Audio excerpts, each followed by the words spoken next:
So now we're ready to put it all together. Exploring and learning the symbolic language of the tarot is an excellent foundation for reading the cards for yourself and for other people. Yet there can be many ways to interpret the cards. So one way, and I've mentioned this a little bit as I've gone through the minor arcana, is you can read the cards literally. So a card may come up and just pull a card here at random. Let's do this. The moon. So with the minor or the major arcana, a message may come literally. So if someone's asking, when should I plan my vacation? You could say, well, it feels like it's the next moon, so the next month. So a message can come through quite literally. Then there's the textbook meaning, and part of that is reading the symbolic language of the cards. So let's say, pull out a card here. Someone might say, or you might ask, how long until the paperwork closes on my house sale? And you pull the Five of Wands, and it may be 5 weeks, but there may be some challenges, a little bit of chaos along the way. So textbook and literal meanings are often how the messages come through.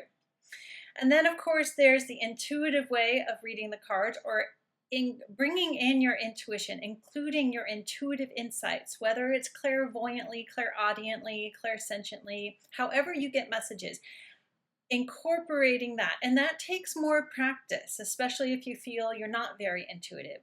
And of course, you can read tarot without using intuition. You can read it textbook, you can read it by the symbols, by the literal messages. And if that's your intention going into a reading, whether it's for yourself or another person, then you will get the messages that you or your client needs to hear. But if you do want to explore the intuition more, or you're highly intuitive, do incorporate those messages you get and trust those messages you get. And do the journaling exercises with as many cards as you can, or like the third one will be on a spread, with as many spreads as you can. It's a really great exercise to help you to not only tap into that intuition, but to trust those messages that come through. Okay, so I also want to talk a little bit about reading reversals. So you can choose to read reversals or not. That is totally up to the reader.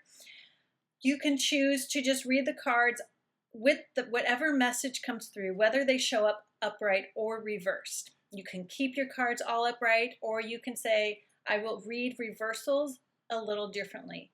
And the reversal energy can come in many ways. You can read it as it means the opposite of the upright meaning. You can read it as a no, or as the negative side of the upright meaning. You can read it as, and I wrote, as a way to look at what is going on beneath the surface or behind the scenes, something within the psyche, something hidden, or even something secret. And I also put in the PDF as a deepening or inner process of the upright meaning. So when it's reversed, it can internalize the card's energy at a very deep level.